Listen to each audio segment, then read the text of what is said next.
Son las 7 de la noche, 5 minutos. Bienvenidos. Aquí estamos nuevamente junto a María Martín. Soy Diana Calderón, nuestra corresponsal del país en la región andina, para continuar con esta alianza de Hora 20 y El País en elecciones. Y esta es la cuarta entrega. Hoy vamos a analizar con los estrategas, con los expertos de la comunicación política en Colombia, con aquellos que hacen las campañas, con quienes las analizan, varios puntos. Primero, lo que tiene que ver con la gran consulta. Vamos también a mirar las estrategias y cómo conectan con el electorado, pero también vamos a mirar la consulta de la izquierda, si es que sigue siendo de izquierda. Vamos a mirar quiénes son los que puntean en las encuestas electorales, por qué van solos otros a la primera vuelta y todos esos temas. Es el primero de dos debates con los estrategas de la comunicación política. Bienvenidos entonces, Carolina Nieto, experta en estrategias de incidencia política. Buenas noches. Gracias, Diana. Feliz de estar acá con ustedes. También con nosotros Miguel Silva, consultor, experto en manejo de crisis y estrategia política. Miguel, muy buenas noches. Hola Diana, buenas noches y buenas noches a todos. Tiene el micrófono apagado, a Miguel lo hemos conquistado para que se conecte desde cierto lugar del mundo donde se encuentra. Vamos a mejorar esa comunicación abierto con Miguel. Entre tanto, saludo a Juan Abel Gutiérrez, consultor, estratega de la campaña de David Luna. Hola, Diana. Juan Abel. Bienvenidos todos también, que son colegas, amigos, mentores, y a Miguel, que está allá en Panamá. Camilo Granada, exalto consejero presidencial para las comunicaciones y consultor. Camilo, buenas noches. Muy buenas noches, Diana. Encantado de estar nuevamente aquí en Hora 20. Saludo a los colegas del panel y a la audiencia. Luis David Duque, asesor en comunicaciones, organización política y estratega de la campaña de Paloma Valencia. Diana, buenas noches. María, buenas noches. Un placer estar aquí con todos estos brillantes estrategas. Así es. Y quiero contarle a nuestros oyentes que algunos son estrategas que no están en campañas políticas en este momento, otros sí están en campañas políticas, y eso no significa absolutamente nada distinto mientras se declare con transparencia si están o no lo están. Y además tienen la libertad absoluta de pronunciarse sobre todas las elecciones, porque aquí lo que tratamos es de recuperar todo ese conocimiento para poder entender cómo es la comunicación política hoy en Colombia y en otras partes del mundo, porque ha cambiado muchísimo. Tendremos también otros estrategas de algunas campañas en los próximos programas y otros que todavía no están comprometidos con nadie, pero nunca se sabe. Escuchen ustedes. Pa' adelante con la gente consciente, con Fajardo presente. Claudia presidenta, podemos. Abelardo de la Estrella. Firme por la patria. Iván Cepeda presidente, por una Colombia mejor. Yo soy Paloma Valencia y seré tu próxima presidenta. Con toda por Colombia. Porque mereces algo mejor, vota por Juan Carlos Pinzón. Con Vicky presidente. Este 8 de marzo marque en la gran consulta por Colombia Cárdenas presidente. ¡Siempre adelante! Aníbal presidente. Resetear la política en Colombia. Hoy es el que va, el que une a Colombia, el que sabe gobernar. Les cuento que a nosotros nos costó mucho trabajo encontrar este tipo de eslogans, de ritmos, de mensajes, porque no están siendo tan frecuentes en esta campaña política. De eso también me gustaría hablar más adelante. Pero así ha sonado más o menos en Colombia. Entre tigres que llaman a defender la patria, candidatos que invitan a mirar hacia adelante y los que dicen no miremos hacia los costados, figuras políticas que afirman que el cambio se queda, hablan del poder de la verdad, del hijo del barrio, del segundo gobierno progresista, los que proponen algo mejor y una centena de mensajes más. Nos preguntamos qué campaña es la que se está haciendo hoy en Colombia y si esa campaña le llega o no a los ciudadanos. La polarización, el despertar de las emociones, que es lo que está moviendo la política hoy. La baraja sigue siendo grande y por lo tanto son muchos los mensajes que se lanzan. Hay 3 consultas que recogen a 16 candidatos. Una de centro, otra de izquierda y otras figuras de la derecha y la centro derecha. Estos últimos en debate hoy en la mañana, donde confrontaron sus ideas en temas económicos, de desarrollo y seguridad, en el debate de Prisa Media y aliadas. Y sin embargo, de esos 16 solo saldrán 3 candidatos y al mismo tiempo hay otras 12 candidaturas más que por ahora dicen van directamente a la primera vuelta, con lo cual podríamos llegar a 15 candidatos para la elección del 31 de mayo. Las encuestas dicen que los punteros no están en las consultas, son ellos Abelardo de la Espriella, Iván Cepeda y luego Sergio Fajardo, que lideran en la última encuesta, esta de Atlas Intel, también hay otra del Centro Nacional de Consultoría y otros aún marcan con datos muy bajos. Así que yo empiezo por preguntarles cómo entender en comunicación política a los candidatos, por ejemplo, de la gran consulta, de lo que vimos hoy. No como una calificación específica por candidatos, sino cómo logran estos candidatos demostrar sus diferencias cuando hacen parte de un grupo que cada vez está más cohesionado. Carolina. Pues mira, Diana, yo creo que lo que vimos hoy, lo vimos en el debate, es ver a un grupo que sí se diferencia, porque yo creo que uno empieza a ver, ahí como los pueden agrupar de diferentes formas, pero sin una agresión y sin una polarización tan dura. Pero sí hay diferencias, y uno ve a una Vicky que es un poco más la outsider y que juega a que ella no hace parte del establecimiento, uno ve a unos de seguridad que están muy enfocados, que sin duda es Pinzón, sin duda es Paloma, que Peñalosa termina hablando, hoy lo vimos también en el debate, uno habla y ve hoy, también lo vimos, unos más gerenciales como Cárdenas, como Luna, que hablan de su experiencia gerenciando, de su experiencia que tienen solucionando este tipo de problemas. Y hay otros dos que empiezan a hablar más del tema territorial, de los temas sociales, Oviedo, Galán y Gaviria. Entonces yo creo que diferenciarse sí, solo que estamos viendo un ejercicio que es, para diferenciar, no hay que polarizar, no hay que matarse. Y yo creo que eso es lo bonito. Yo no sé, a mí me emocionó mucho ver el debate de hoy. Al final de la debate, de ver va a salir uno, pero son los líderes que van a seguir trabajando acá en Colombia y dando de qué hablar, y eso para mí es muy refrescante. Miguel Silva. Diana, ¿cómo estás? Yo creo que lo planteaste como era. Espero que mi sonido esté funcionando ahora sí. Creo que lo planteaste como era, que es, hay unos que son candidatos que van a primera vuelta y otros que son precandidatos que tienen otro mecanismo de selección. De manera que compararlos en una encuesta es comparar peras y manzanas. Yo pienso que el 50% de los electores no quieren a los extremos.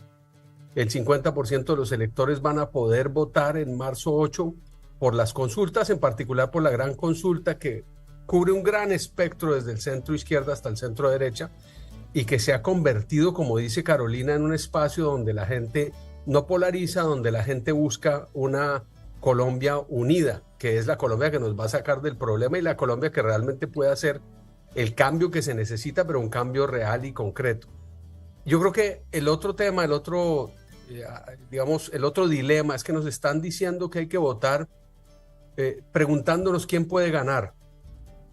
Fíjate que en todas las preguntas pero es que ese no puede ganar, y esa en realidad no es la pregunta. La pregunta de marzo, que es la pregunta de las primarias, es por quién quiero votar, no quién es buen candidato, sino quién puede ser buen presidente. Y después nos vemos en la primera y en la segunda vuelta.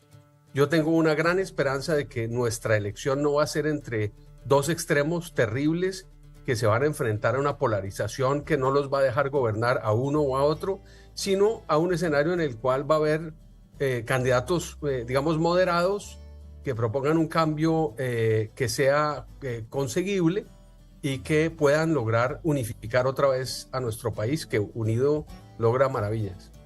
Muy bien. Acá María tiene una siguiente pregunta sobre ese mismo tema y me parece, María, si está de acuerdo, que sean las personas que trabajan en esa gran consulta, porque son ellos los que nos podrían decir si trabajan para diferenciarlos o no.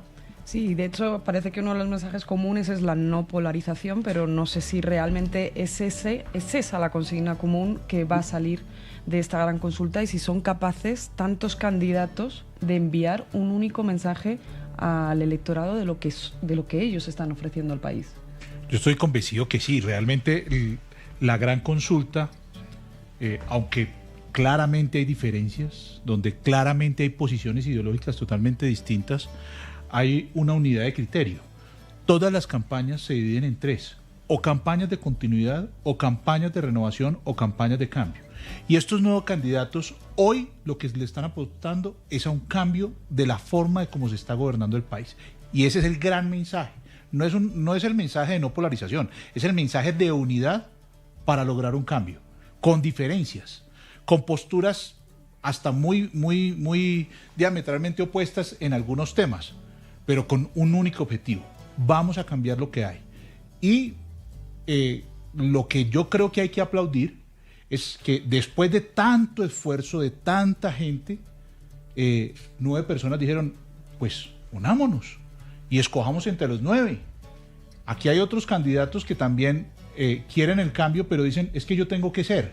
No, aquí démosle la oportunidad a los colombianos que escojan cuál es ese candidato que quieren enfrentar al candidato de la continuidad para lograr el cambio que los colombianos están pidiendo. Bueno, yo voy a diferir un poquito aquí de mis colegas. Yo sí no encuentro muchas diferencias, ¿sabes? Pero no solamente no las encuentro dentro de los participantes de la gran consulta, sino en general. En general, hoy uno ve hasta un Roy Barreras defendiendo la reactivación económica y tratando de recuperar el sistema de salud. Y esto es como, no sé, me recuerda una cita de un libro que es Utopía para realistas, que dice que hoy la diferencia entre la izquierda y la derecha son 3 puntos de renta. Y no hay mucho tampoco, digamos, sobre lo cual uno deba diferenciarse, que siento que es único, que es como para mí el reto de esta gran consulta, es que es una unión bastante atípica, sobre todo políticamente hablando. Cuando uno logra, por ejemplo, ver que hay personas que estaban en un gobierno como el de Uribe o han trabajado con Uribe, otros con el gobierno de Santos, otros con el gobierno de Duque. Yo estoy entendiendo que esta es la superación de una pelea política también muy grande y muy larga, ¿sí? Que ha dejado o que no ha dejado que esto progrese como debería progresar. Eso por un lado. Segundo, esas unidades tan grandes suelen ser muy difíciles, y siempre lo comparo con algo parecido a una cobija cortica, que o te tapas la cabeza o te tapas los pies, ¿sí? Y aquí esto, cuando se empezó a armar, yo estuve pues muy de cerca con David, con Juan Manuel, con Cárdenas, que fueron como la masa madre de que esto pudiera ser posible. Las conversaciones no eran solamente a quién traer, sino si traigo a este, se me baja este, si pongo a este, se me quita este. Entonces yo creo que fue el mejor grupo posible, ¿sí? Y a mi juicio faltó Fajardo. Y eso para mí fue como el último intento que se hizo. Fue un día de desasosiego un poco, porque yo creo que habría sido un grupo mucho más balanceado.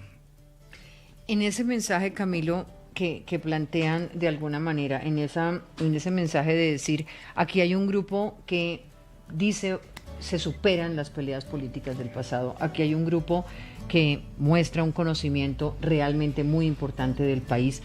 Me pregunto si eso es lo que privilegia al electorado. Si ese mensaje está siendo capaz de llegarle a ese electorado y si el electorado quiere ese mensaje o cómo hacemos para que lo quiera.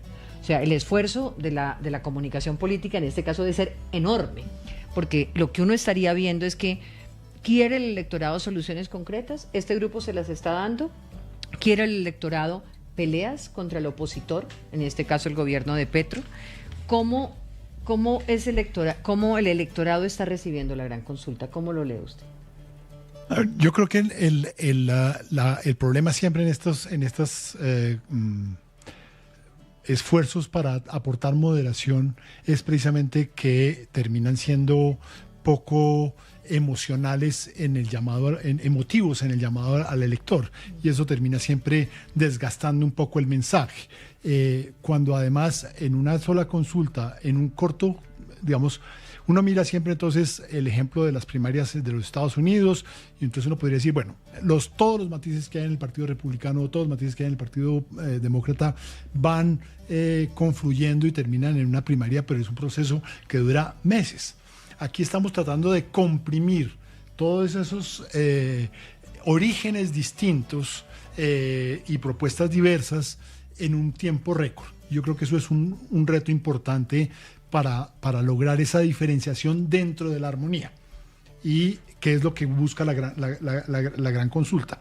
Entonces, yo sí creo que la moderación y la no polarización, la no pelea, requiere de perrenque, requiere de fuerza, requiere de ánimo, de motivación emocional. No basta la tecnocracia y no basta decir simplemente aquí entre todos está, que fue parte de lo que yo vi esta mañana en el debate, es aquí está el equipo que va a sacar adelante a Colombia y somos un equipo que va a gobernar juntos. Eso no va a pasar. Este no va a ser el gabinete que vamos a ver. Este no es el gabinete. A menos que uno de esos logre ganar. No, pero estamos partiendo del supuesto de que va a ganar alguno de ellos.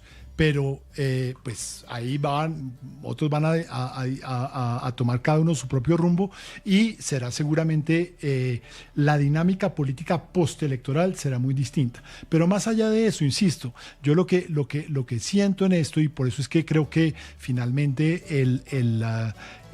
lo que le está faltando y le ha faltado desde hace rato al centro y a la moderación es un mensaje de emotivo que conecte con un propósito nacional. Y aquí no lo vemos. Y el cambio... Perdón. ¿Cómo hacemos para que el centro tenga contenido? Claro. Y voy a terminar aquí muy rápido antes. Pero el tema en esto es que todos estamos hablando de cambio.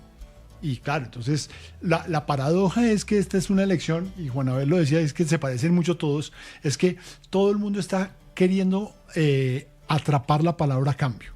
Y la paradoja es que incluso el candidato del continuismo dice, y el candidato Roy Barreras dicen que esto es hay que proseguir el cambio, que hay que hacer realidad el cambio, hay que continuar con el cambio, pero nadie quiere renunciar a la palabra cambio. Y entonces cuando hay una sola palabra que define o pretende definir a todos los candidatos, ya no define a nadie y no distingue a nadie.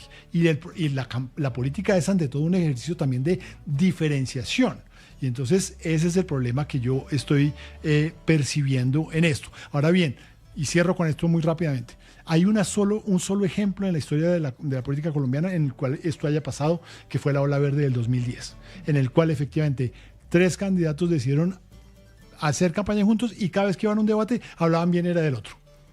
Y de ahí salió Antanas Mockus, que llegó a la segunda vuelta y ganó la primera vuelta en el 2010 contra Juan Manuel Santos. Entonces, es difícil ese ejercicio, y ese es mi punto, que es difícil ese ejercicio de diferenciación y moderación, cuando además todo el mundo de un extremo al otro, pasando por el centro, tenemos la palabra cambio como único leitmotiv.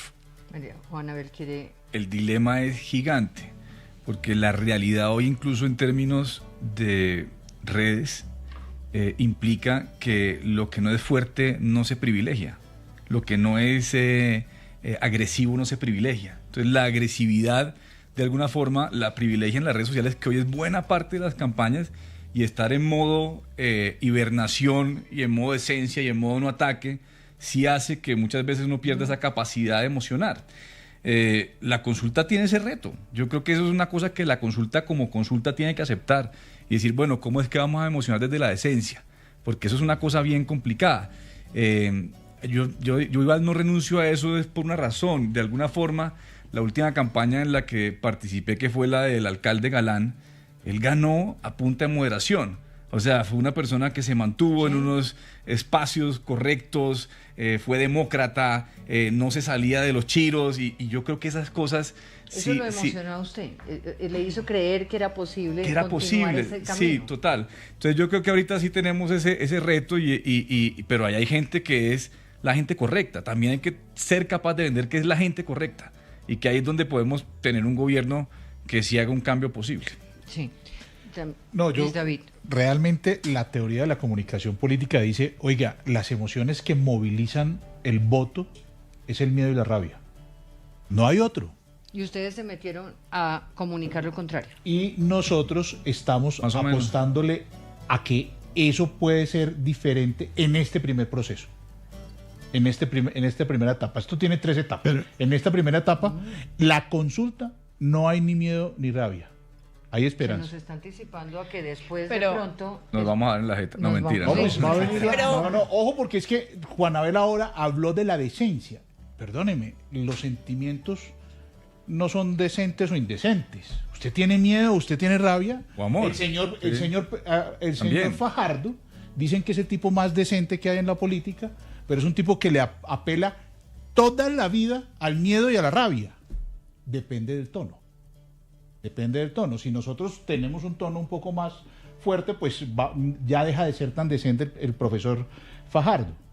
Pero definitivamente el miedo y la rabia sí son los sentimientos que más nos mueven y es el gran reto de la consulta. ¿Cómo movilizamos una votación importante para que sea, para que al otro día tenga posibilidades de estar peleando ya no solamente entre dos esa presidencia, sino entre tres?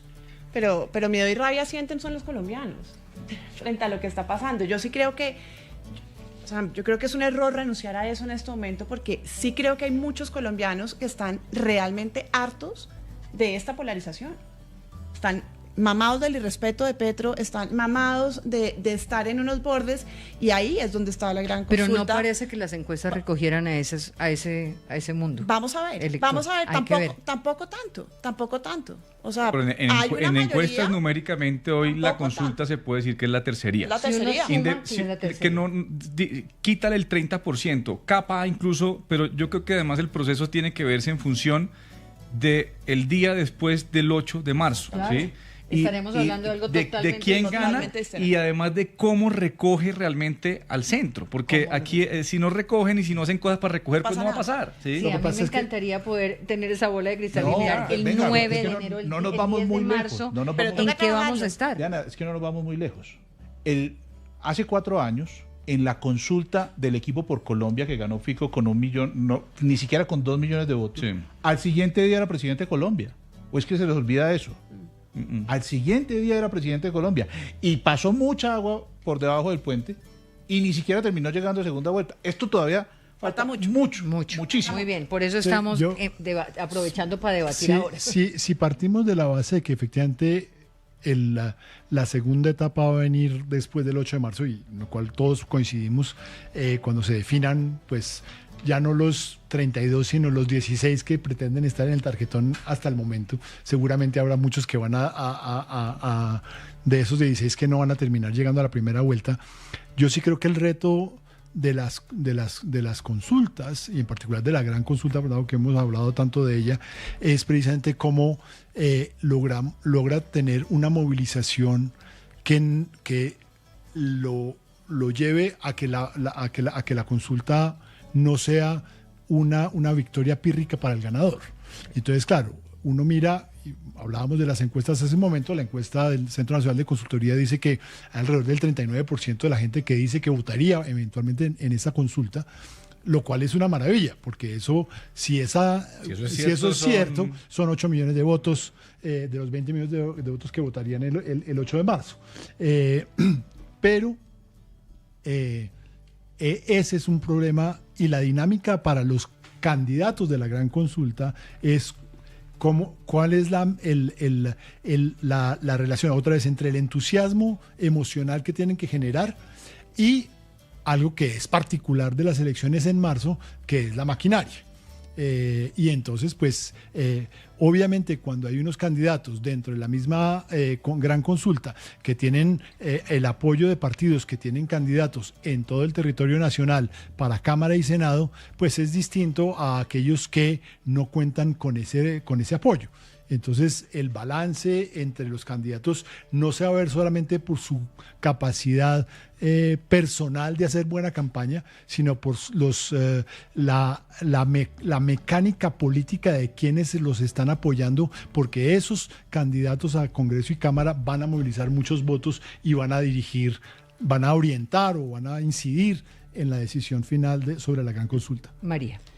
Miremos ahora lo que pasa en la izquierda. Cambiamos de bloque. La semana pasada hubo definiciones tras la decisión del CNE de no permitir la inscripción de Iván Cepeda, el candidato de ese sector con más intención de voto en la consulta del Frente por la Vida.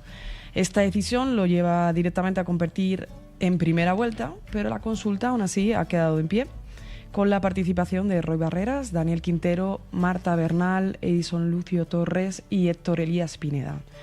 Mi pregunta es si se puede asumir que esos candidatos y la participación de Cepeda pueden considerarse figuras de izquierda y qué representan para el electorado. Pues yo creo que las consultas también se perratearon la política colombiana. O sea, aquí lo que estamos viendo es cómo unos candidatos lo que quieren es, uno, tener unos aportes del Estado económicos que no son menores. Cada consulta tiene 18 mil millones de pesos, a ver cómo se la va a gastar. Yo no entiendo, Claudia López. Es decir, los que estamos cascados somos nosotros, que somos 18.000 entre 9. Sí. Allá son 18.000 entre 2. Desde hace un año generando los consensos para llegar a 9 candidatos de las mejores calidades, y ahorita dijiste 3 nombres que yo creo que de verdad nos toca googlear quiénes son, porque no los conocemos. O sea, creo que si uno googlea tampoco los conoce.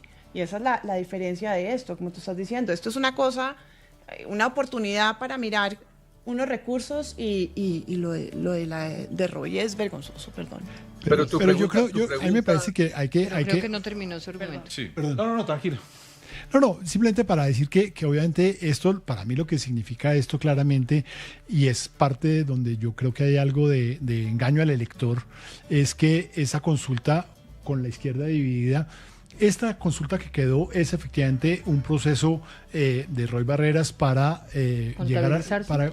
Ni siquiera para contabilizarse, sino para generar un espacio político, una alternativa a Cepeda, con la teoría de que Cepeda es demasiado a la izquierda para lograr pasar a ganar en la segunda vuelta. Entonces, siguiendo el ejemplo de Fico, pues él cree que si saca 1 millón de votos o 1,5 millones de votos, puede lanzarse y tener generar un momentum político que le permita estar en la segunda vuelta por encima de Cepeda. Pero lo que es claro es que es ante todo la separación entre esto es como una vinagreta. Petro logró traer a la izquierda tradicional y a los politiqueros de varios sectores. Esa vinagreta ya se agrió, y entonces estamos volviendo a el agua y el aceite, que son por un lado los politiqueros y por otro lado la izquierda, digamos, más radical, ideológica, más radical. Y Miguel Silva en Panamá. Pues pienso dos temas relacionados con eso. Uno, en línea con lo que está diciendo Camilo. En realidad Petro lo que hizo es que mezcló puros e impuros. Petro tiene unos ideólogos muy radicales y tiene unos corruptos de la política tradicional, y esa mezcla se ve en la pregunta que nos acaban de hacer. Esa consulta y la idea de que Cepeda sea candidato, ¿eso es una izquierda? No, eso no es una izquierda, es una mezcolanza con la que se puede gobernar, pero realmente Petro fracturó a la izquierda. La izquierda no ha sido capaz de decir las cosas con su nombre. Petro corrompió a la izquierda colombiana y la llenó de lo que no debía tener. Digamos, perdió la altura moral que tuvo durante toda su historia, la perdió en este gobierno. Y las dos consultas, la consulta y que Cepeda vaya a primera vuelta, va a llevar a la izquierda dividida, lo cual para mucha gente es una gran felicidad, pero para la izquierda es una desgracia. Y eso es culpa de Petro. La segunda cosa es algo que dijo Luis David, y son los 3 tiempos. Y lo digo muy rápido. El primer tiempo es un tiempo muy interesante porque la gran consulta puede sacar 5 o 6 millones de votos, como lo dijo Camilo, y realmente poner un candidato con 25 o 30% en la primera vuelta. El segundo tiempo es la primera vuelta, y si en la primera vuelta entra el candidato o la candidata de la gran consulta contra la izquierda o contra cualquiera de la izquierda o contra la extrema derecha, es presidente o presidenta. Porque si entra contra la extrema derecha, la izquierda no tiene opción, y si entra contra la izquierda, la derecha no tiene opción. La verdad es que yo veo con muchas, y agrego una cosa, Luis David habló de miedo y rabia, yo hablaría también de la esperanza.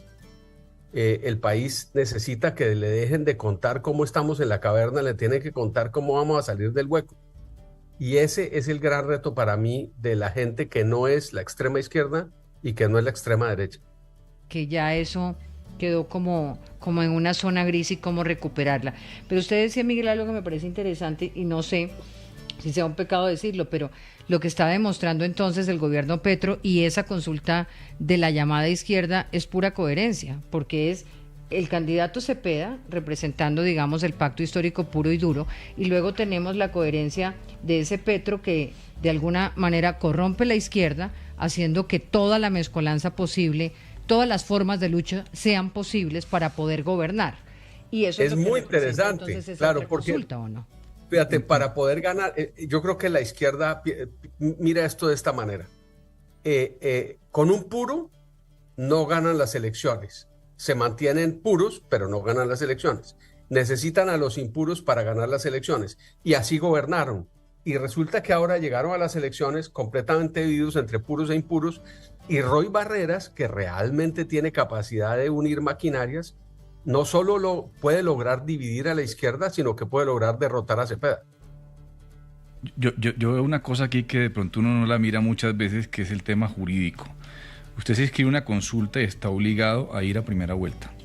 Roy está obligado a ir a primera vuelta si gana la consulta. Cepeda está obligado a ir a primera vuelta, porque si no le toca pagar sus 175 mil millones de pesos de lo que costó la consulta pasada. ¿Qué pasa en el escenario en que Roy saque 1,5 millones de votos, 2 millones de votos? No tienen forma de diálogo para decir quién se baja y quién no se baja. Porque entre otras cosas, ¿cómo los bajas? Primero, porque los dos son competitivos, pero segundo, porque tienen unas implicaciones jurídicas también. Digamos que en el caso de Roy sería el más fácil de bajar porque no le cobran la consulta porque fue en función del 8 de marzo, que son elecciones a Congreso, entonces solamente tendría que pagar el prorrateado de lo que cuesta un tarjetón, ¿sí? Más una multa, más una cosa que es módica, por decirlo de alguna forma.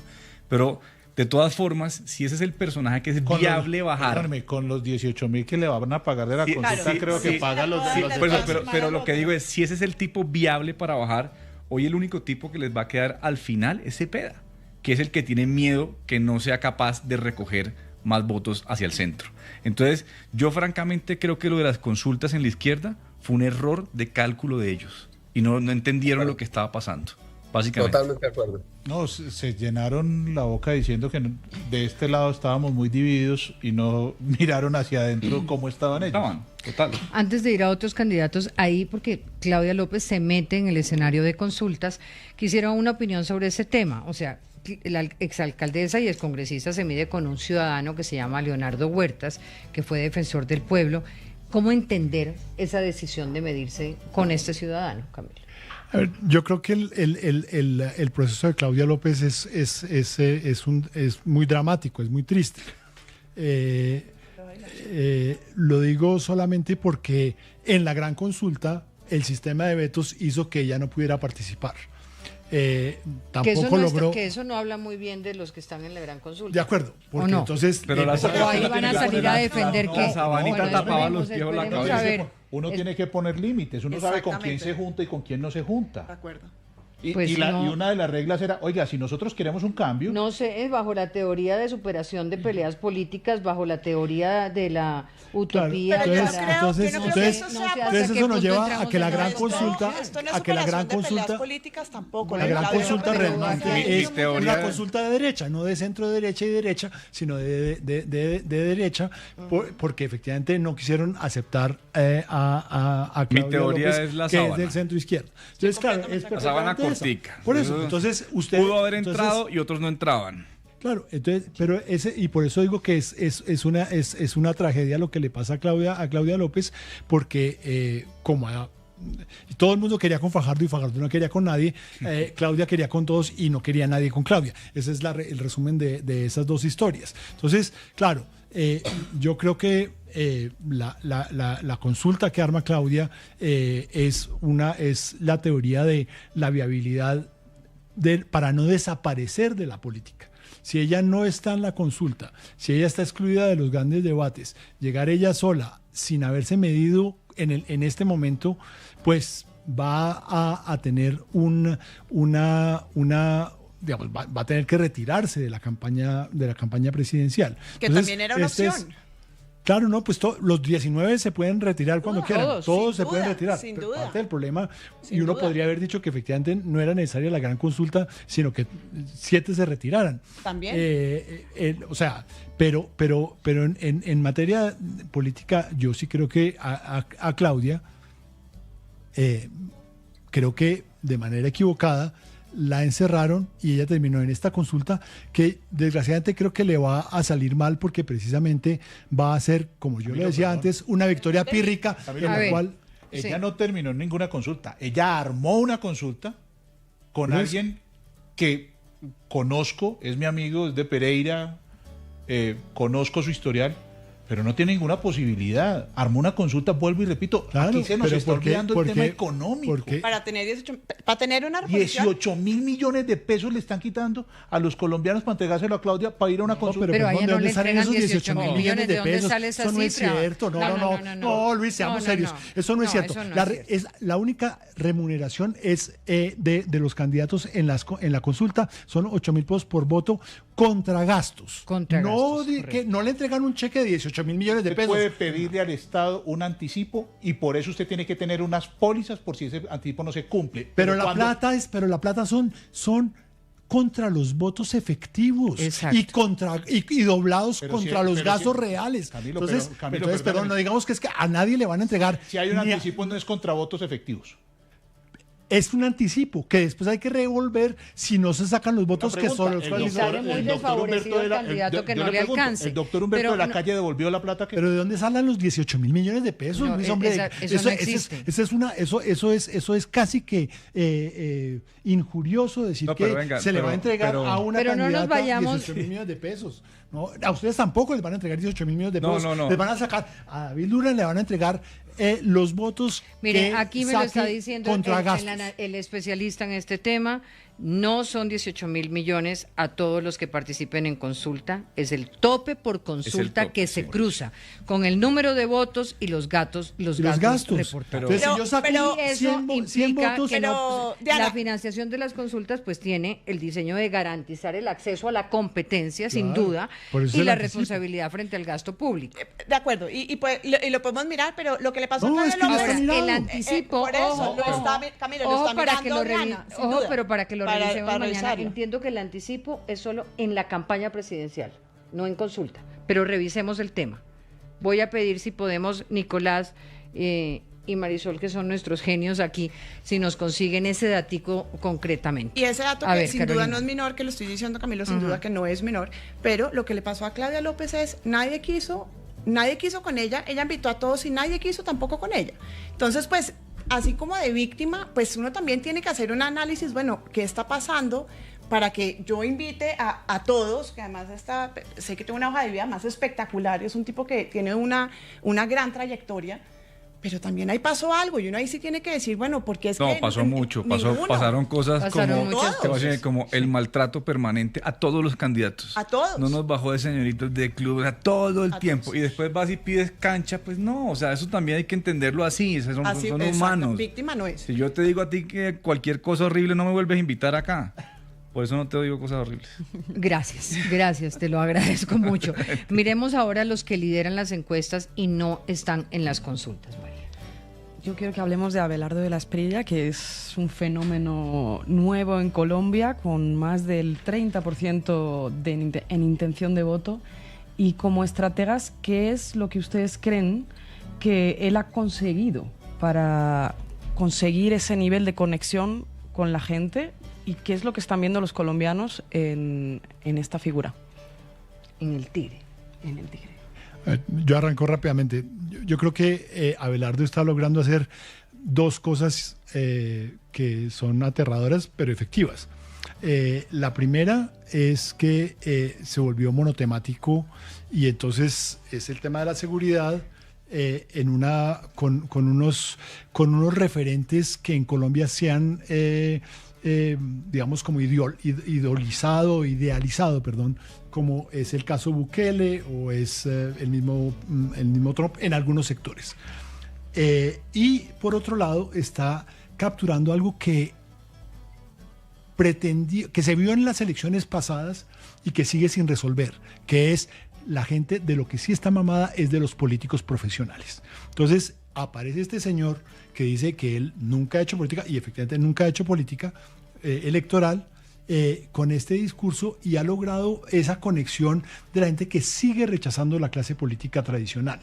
Y yo creo que ese es el reto, el gran desafío para la inmensa mayoría de los otros candidatos, que todos son políticos profesionales. A Dios gracias, yo les agradezco que sean políticos profesionales, pero el problema es que hoy en día en Colombia la gente no quiere un político profesional, y eso pasó en medio de todo en las elecciones pasadas y sigue latente ese tema. Y el otro tema que está ahí es el tema de la digamos de las del reconocimiento de otros grupos e identidades que no estaban reconocidos antes. Voy con Miguel Silva, pero antes decirles que el Consejo Nacional Electoral, pues con sus problemas de credibilidad sabemos, ha informado que en las consultas presidenciales del 8 de marzo se recibirán 8.287 pesos por voto válido obtenido que reciban los aspirantes a la presidencia que participen en las consultas. Ese es el dato definitivo. Miguel Silva. Un comentario antes de seguir con Abelardo sobre Claudia, y es que ella es otra víctima de estos intentos increíbles de traer a Sergio a una consulta a pesar de su terquedad y su obstinación, este suicidio lento al que se ha sometido él solito. Claudia trató de armar esa consulta para traer a Sergio y le fue mal, y terminó esta consulta como rara en la que quedó. Sobre Abelardo, yo coincido con mucho de lo que dijo Camilo, pero agregaría lo siguiente: en un estudio que hicimos grande durante 3 años sobre el electorado colombiano, así como hay una parte del electorado colombiano que le gusta a Petro, que es 25% o algo así, hay una gran parte de los ciudadanos colombianos que tienen un gran sentido de orfandad cotidiana sobre el tema de seguridad, que sienten que el Estado no los cuida. El tema del robo de celulares, el tema de la extorsión, el tema en fin, no el tema ni siquiera del conflicto armado, sino el tema de la seguridad ciudadana afecta a todos los estratos, en todas las ciudades, a todos los ciudadanos, y los afecta de una manera brutal. Entonces la gente, mucha gente, hay un electorado grande que está buscando a alguien que ponga orden. Y Abelardo tiene ese mensaje súper consistente en el mensaje como candidato. Yo no comparto muchas de las cosas que dice, pero hay que reconocer, cuando uno es consultor político, quién es un candidato muy bueno. Y este es un señor que sabe hacer campañas políticas y las está haciendo muy bien. Conecta con la gente, conecta con una parte del pueblo colombiano. Yo estoy esperanzado de que parte del pueblo colombiano no esté buscando soluciones radicales de los extremos, sino soluciones de unificación y soluciones esperanzadoras. Pero hay que reconocer que si tiene 20%, como dicen muchas encuestas que tiene, o el 30% que le pone Atlas, es un fenómeno electoral como no hemos visto hace mucho tiempo y con mucha más consistencia que lo que tenía el ingeniero. Que responde mucho. Hace poco leía un libro de Javier Moreno sobre quién manda en América Latina y esa decepción del electorado, de la gente, que muchas veces cuestionamos a la gente que sigue votando por figuras autoritarias, por populistas, pues parte de precisamente la decepción histórica con muchísimos de esos gobernantes. Juan Abel. No, yo coincido con Miguel, con Camilo en todo lo de Abelardo. Solo agrego una cosa muy corta. El tipo es un berraco para entretener. Sí. Y este es un país en donde no, la política, como era que le decían, es la farándula de los feos. ¿Sí? Y yo creo que el tipo... Pero algo nos tiene que quedar, ¿o no? Carlos Granel decía eso, que la política se convirtió en eso. Y este es un país... La farándula de los feos. A los feos también tenemos derechos. Y entonces yo creo que este personaje además llega en un momento de verdad que es angustiante para el país y llega a entretener y a quitarles un poquito... por haberle dicho feo, ¿no? No, yo no, porque estoy diciendo que entretiene. Okay. Abelardo, si me estás oyendo, yo me llamo Juan Abel. Juan Abel. Juan Abelardo. No, mentira, no. Pero entonces, el tema es que esas cosas en un país que uno crece con novelas, con show, con entretenimiento, con cara sucia, o sea, llega un personaje de estos folclórico y evidentemente tiene que pegar, y empezó a pegar primero en la costa y la gente decía, no va a llegar a Bogotá no les va a gustar, es un corronchazo, no sé qué, y terminó metiéndose en Bogotá. Pero también pensemos cuál es el elector de Abelardo, que es... Abelardo conecta porque además es un tipo que se ve familiar, muestra su familia, se ve como una familia y eso gusta, y lo veíamos ayer, nos mostraban unos focus group. Familiar, millonario, no se va a robar la plata, no tiene por qué robarse la plata porque ya es millonario, entonces además nos gusta. y con el tema de bueno, lo que por qué dicen no los se le cobra? estudios. ¿Por qué no le Exacto, cobran? no estoy ¿Por qué no le pensando- cobran el ejercicio profesional con Alex Saab? ¿Crees que la gente le va a importar ese? Ese es otro programa. ¿Por qué dejó de importarle a la nadie gente a Petro, lo que no le tiene que dejar de importar? Porque es el único que no es un político. Y Pero entonces también- la gente y también- tiene esa cosa del teflón, se lo otorgan al empresario nuevo que llegó y el tipo sale siempre de los rollos grandes con dos frases rápidas.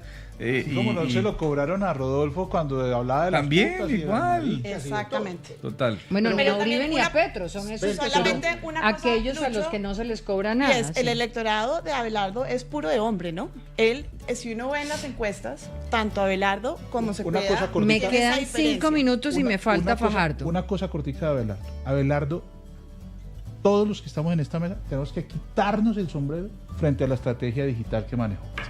Porque logró, en medio del silencio de la veda de encuestas, entrar al mundo digital y generar una percepción sin ningún tipo de validez de que iba ganando las encuestas. Y durante 3 meses eso fue lo que sucedió. Se cañaron con eso y creció. Y creció.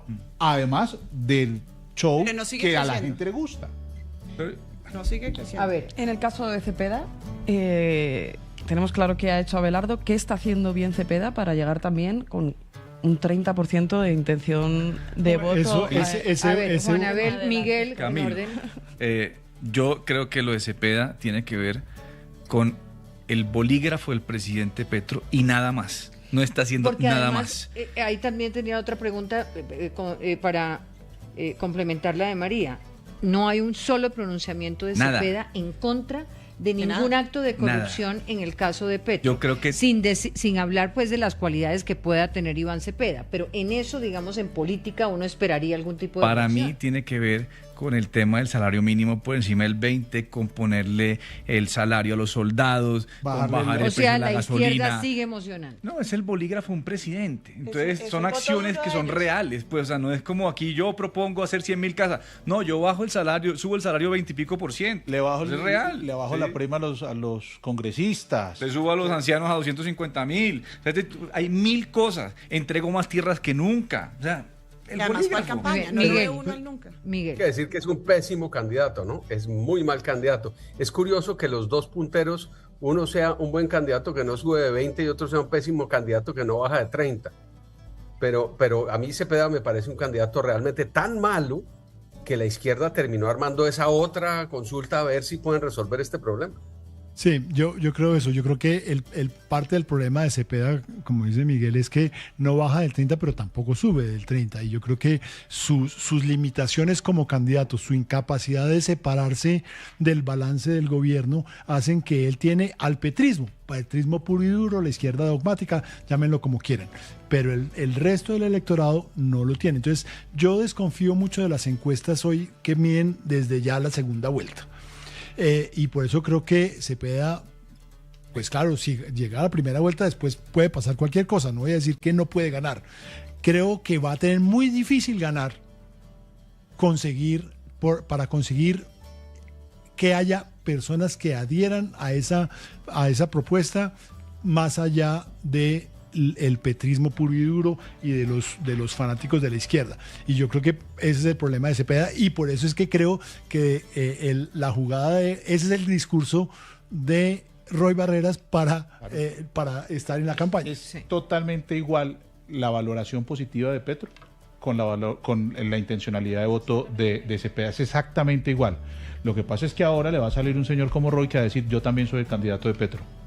Y lo hizo ya diciendo: tengo el estratega de Petro, manda al siguiente día un video desde la casa de Desde la Nariño. foto, sí. O sea, creo que se le va a empezar, ahorita sí va a empezar a bajar Cepeda un poquito. Yo no sé cuánto, pero sí va a bajar un poquito. Pero Petro ¿Ya usted se limitó tatuó un a poco eso Paloma acá en también, la ¿no? mano o no? No, todavía no. Ah, pues haga así. Ninguno ha logrado decir nada bueno de Cepeda. Quiero decirles gracias. Nos quedaron muchos candidatos por hablar, pero la próxima semana tendremos a otro grupo de estrategas para hacerlo. Gracias a ustedes. Esto es Hora 20 y El País.